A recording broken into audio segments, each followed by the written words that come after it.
Today, I want to talk to you about two mighty words. Here's the verse I want you to consider.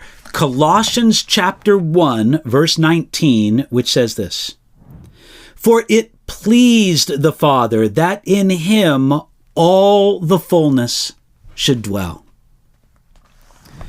We like the Christmas season, and we like to put our thoughts on the baby Jesus. So many aspects of the story appeal to us. We think of two relatively young people out among strangers and in great need. We think of the humble nature of their surroundings. There was no room in the inn. That's all contrasted with the angelic glory of his birth. And even if it was only heard among a few shepherds, that announcement from angels was glorious. We think of the baby Jesus wrapped tight in fabric Mary probably brought with her all the way from Nazareth, knowing that she would need it.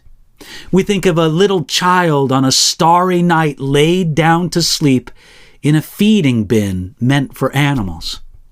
All of this is wonderful, and it's true.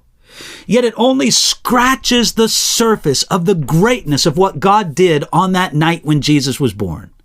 The child sleeping in the manger was no mere man. God had humbled himself to come, not only in humanity, but in the full experience of humanity. Theoretically, Jesus could have come to the earth as a 30-year-old man and began his public ministry immediately. After all, the first Adam came to the earth as an adult. Perhaps the second Adam would also come that way. Yet, it was good and right and important for God to add humanity to his deity in a way that connected with the full experience of humanity, including the helplessness and dependence that a baby experiences. Yet, make no mistake, Colossians chapter 1, verse 19 is just as true about the baby Jesus in the manger as it was true about the man Jesus on the cross. This phrase is true: "It pleased the Father that in him all the fullness should dwell." That's a broad statement, combining two mighty words, all and fullness. Put those two words together and you mean everything. There's nothing left out from the all and from the fullness.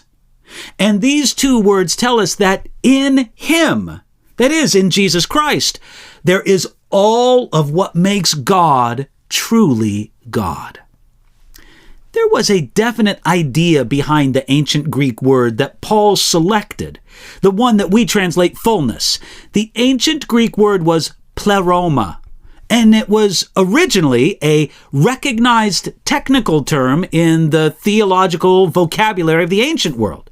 It described the total package of divine powers and attributes. Paul took all that was implied in that one word and he said, all of this fullness, all of this stuff that makes God who he is, all of it dwells in Jesus.